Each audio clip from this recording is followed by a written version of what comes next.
Hey guys, Monday, July 15th, 2024. You know what? I think it's time to watch Nvidia. I did a forecast about 620 possible top, not the all-time top, but a little possible top to maybe go short. And it went down, and so far it failed new low, and then we rallied, and then we got this big bear kicker candle. You see these little umbrellas. This is a CNBC when they talk about it. So it's a very traded stock. A lot of liquidity. So a lot of interest, and it's the hottest sector right now, which is tech. But I am leaning, according to Gann's theory, that this is an interesting date and an interesting candle. So I'm kind of leaning that maybe we have some kind of ABC correction. Maybe, sideways to down for maybe at least, 2 or 3 months. And then it's probably going to go and rally and maybe kiss that and push high. So the technique that I use from Gann is very, how can I put this? Very esoteric. So I wanted to put it out there. I'm not going to disclose what the technique is, but I wanted to put myself out there using this technique, leaning that this is going to be a short-term high. Now, if this technique, and it does happen, gets void, is that we've somehow bounce and take this out and it just continues pushing higher.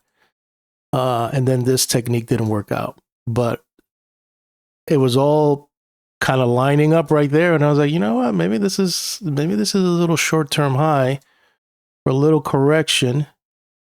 The only thing I could think of, it's like an ABC correction pattern or whatever. There's a lot of support here. Don't worry about the anchor VWAP. That's for nat gas. It's value area low. I mean, it's not going to crash. I mean, there's a lot going on in this world, but I don't think it's going to crash. A lot of institutions hold this, but it's going to be, a little pullback. This point of control of 89, value area low of 92. They could probably, do something like that. Kind of go sideways and then bounce and rally into, maybe August, September, October. I have to look at other things. But I was just leaning on one technique of Gann, and it was lining up into 620. So looking at this candle is, it's kind of too early to tell, but it's assuring me that there's something going on here. That we have to keep on watch, this 140 level. So let's look at our indicators. One other thing is you're kissing the linear regression channel on the monthly using a 10-year time frame. And as you know, sometimes I say, this is the discount, the dollar store. Now, this is the greedy area. I don't know what I would call the greedy area. I don't know. I got to think of something different and cool. But the dollar store, general dollar, thrift store, Goodwill, that's all at the bottom of the linear regression channels out here, over here. So like if it goes down, this might be a little area for interest. Now it depends how fast it gets down here, but if it takes its time, I could probably see some support there. Now if it fails that and it goes down and kisses the weekly linear regression channel, then that could probably play out for like maybe, I don't know, where we at here, July, this is August. Over here is September.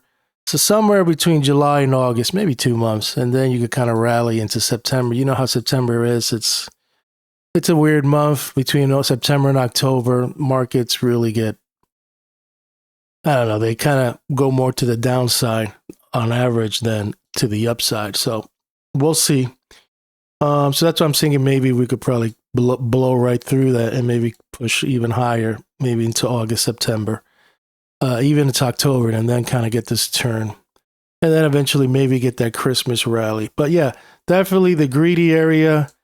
This is where you want to maybe unload, maybe take some off the table. Not everything, but some. MACD is negative on the weekly. You got a Tom D mark on the weekly chart. That was 624. That didn't work out, but it bounced. So let's see if this is going to continue. Linear regression channels are pointing up, and this is your midpoint, so it's still strong. The trend is up. On the monthly is up. It's just kind of overextended toppy here. And on the daily, this is our range, 140 and 118. And we got a PPS sell signal here, bounced, failed new low, PPS buy signal right here, rallied until the 10th. On the 11th, PPS sell signal, still holding the 20 SMA. Getting a little weak, but still the trend is up. You got white Hakanashi candles.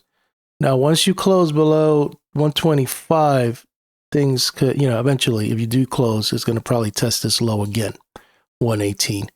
And then you're going to have the linear regression channel right here, which is the dollar store, general dollar, whatever, thrift stores, Walmart right here, and you got the 50 moving average right here. So this will probably be a nice little area, depending when it gets there. To maybe if you're short, unload. And MACD is still negative. Let's go into the only thing I have here is the APF. And so far, we got above the midpoint, but then now below it. And I want to see if we could hold the 25% if it ever gets down there. And if that doesn't hold, then you got this last one here. So let's see how that plays out. And lastly, I wanted to look at the midpoint charts. As you can see, very overextended. This is the yearly. And you can just see that sometimes the market, when it's trending, it ignores everything. Because there's a frenzy to continue buying the dips. But I am testing this Gann theory and see if this is going to work out. This is like getting in front of the train and one of the techniques, and I'm not trading it, FYI. I just wanted to see if it's going to play out. So let's see. Mobiles are in the midpoint. Nothing really crazy. The trend is up. Stokes are kind of unwinding a little bit here. And that's on the yearly pivots. On the monthly pivot, you got your point of control, not point of control, your midpoint, which is 126.42. And it pierced it here, but this is the month of July. So let's see if this holds. PPS sell signal, if that cracks and you take out 125, your next pivot will be 123 all the way to the 25%, which is 119. And we were very close. We did a low around 118. And so far, we got this pop, pull back. So still in that noise barrier. Once you crack it on the monthly, then it could probably, and you're right at the zero line. Right. Let's see this here. Yeah, you're right at the zero line. Once it goes below the zero line, things can start building up. But we're taking baby steps here because that's what we do. We start analyzing slowly. So we can see here the 50 moving average. It's failed, and it didn't really breach the midpoint of the week, which is 131. I mean, it may have kissed it here. 130 is a high. And now PPS sell signal finding support here at this pivot of 127. The mobiles are still negative, kind of going sideways on the Stokes. So there could probably be a lot of head fakes here, but this is your down, up, and let's see if this is going to push lower. And lastly, the hour, which is the daily pivots. To have, it's weird because it pushes lower and then it gets to the midpoint and then it fails. And then the overnight, they buy it, they get above the midpoint, they hold. But then in the US session, it's a battle to hold it. And then it's kind of sideways now. So let's see in the overnight, they could regain 129. That's your midpoint. In the overnight, and obviously for the US session is going to be 129. So if it kind of goes sideways here, whatever, and it gets above there, chances are it's going to retest this high up here around 131. If it can regain that, the probabilities are high. It's probably going to get up there. And this will be your last target of 133. Now, if it fails and it's going to go lower, obviously it's going to stay below your midpoint for tomorrow, 129. And this is your target to the downside, which is 125 for tomorrow. We got to be below the 0 line. Yep.